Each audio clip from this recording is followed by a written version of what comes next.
Vamos a hablar de dos califas de Bagdad. Los califas siempre han tenido relaciones intensas con las mujeres del harem, en un sentido u en otro.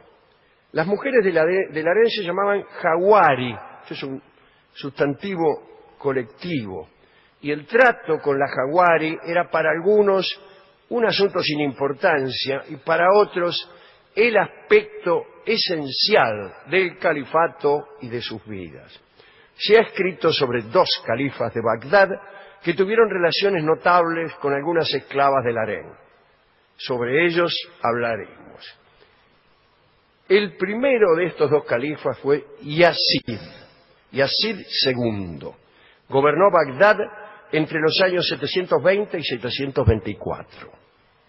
A Yazid se lo consideró, disculpen ustedes, un degenerado y un incompetente en cuestiones políticas. Parece que los historiadores lo despreciaron por haber amado a una de las jawari.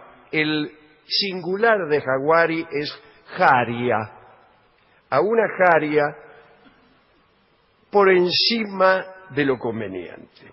Apenas llegó al califato, Yazid se encaprichó, se enamoró locamente de una esclava que era poeta y cantante. Su nombre era Hababa y sin embargo era hermosa.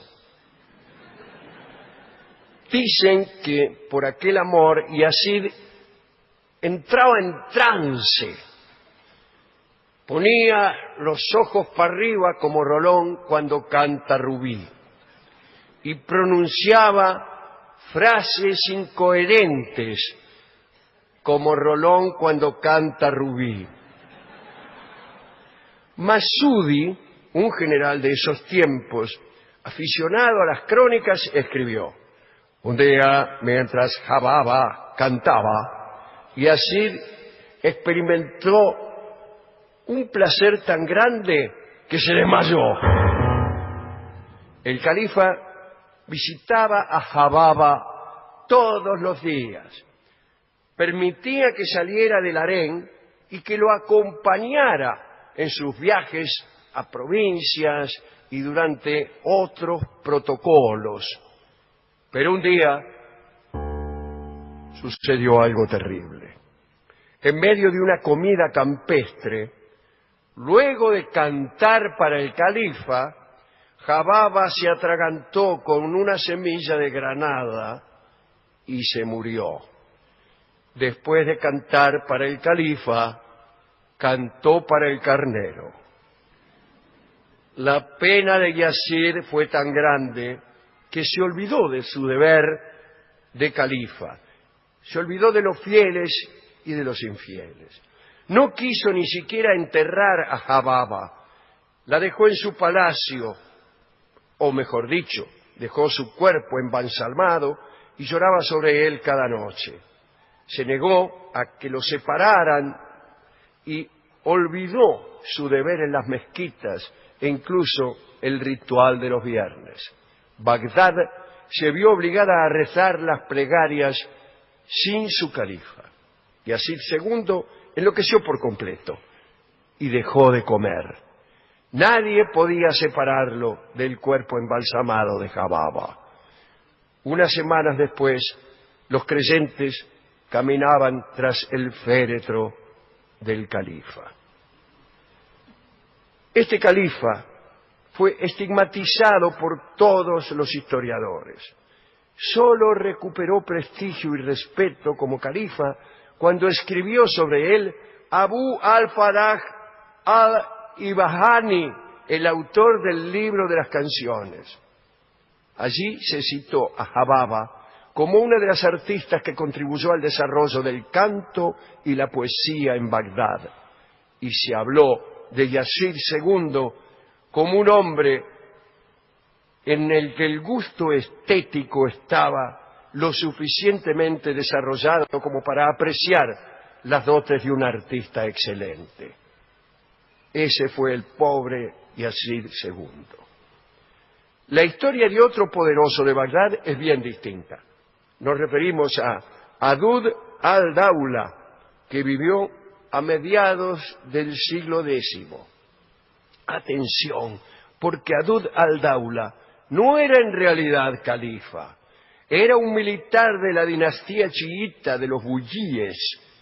En ese momento, el poder del califa al-Taí, que era uno de los abasí, o sea, de la dinastía de los abásidas, era únicamente nominal y simbólico, porque los buyíes de Adud eran militares poderosos que prácticamente se convirtieron en la verdadera autoridad. En resumen, estaba el califa al-Taí manejado y dominado por el general Adud. El califa concedía todo, títulos, distinciones, y Adud a cambio le daba a Bagdad la protección militar que necesitaba. Pero la relación entre el califa y el militar vino a complicarse. Adud al-Daula dio 2 pasos que resultaron chocantes a los ojos de cualquier buen musulmán y que anunciaron la decadencia del califato como autoridad suprema. Ante todo, fue el primer líder musulmán que reivindicó el título de Shahanshah, terrible insulto para el Islam, porque ese era el título que llevaban los reyes preislámicos que habían incluso peleado contra los maometanos. La segunda transgresión de Adud al-Daula fue su exigencia de que en las plegarias de los viernes el nombre del califa se proclamara después del nombre del líder secular. Dijo, primero nómbrenme a mí y después al califa. Hasta ese momento solo parecían prevalecer los asuntos políticos. Pero un día, Adud, el más poderoso entre los musulmanes, se enamoró perdidamente de una de las mujeres de su harén, llamada Shaghab. Dicen que el primer aislamiento con Shaghab se prolongó varias noches. Cuando reapareció en el palacio, Adud observó que los asuntos del gobierno se habían acumulado y se sintió miserable por tener tan abandonados sus deberes y decidió no volver a ver a Shaghab. Dice, no puede ser que yo abandone los asuntos de Estado, no la voy a ver más, no la voy a ver más, no la voy a ver más. Lo tentó la pasión, a la noche volvió. Y pasó otras largas jornadas con la mina. Después de aquellos días de amor, Adud se enteró que mientras él estaba encerrado con la mina, habían sucedido algunas cosas que lo preocuparon. Y una de ellas fue que en la plegaria de los viernes se volvió a nombrar primero al califa antes que a él. ¡Ah! Se enojó. Castigó a los culpables y prometió no volver a distraerse. Dice, no me quiero distraer, no me quiero distraer, no me quiero distraer. Chao, volvió con la mina. Nuevos días entre las delicias del harén. Durante ese periodo, Adud vino a enterarse de que el califa al-Taí había construido poder haciendo regalos a los hombres que estaban bajo su propio mando. Horrorizado entonces, Adud hizo algo espantoso. Dice la crónica, llamó a su ayudante Shukr y le ordenó que tomara a Shaghab y la ahogara en un río. Su razonamiento era tan simple como estúpido. Dijo Adud, quien cede al placer perderá el poder. Y el asesinato de la hermosa Shaghab se cumplió. Una vez perpetrado el horrible crimen, Adud escribió un breve poema que decía, ahora sí que podré seguir viviendo sin tu amor.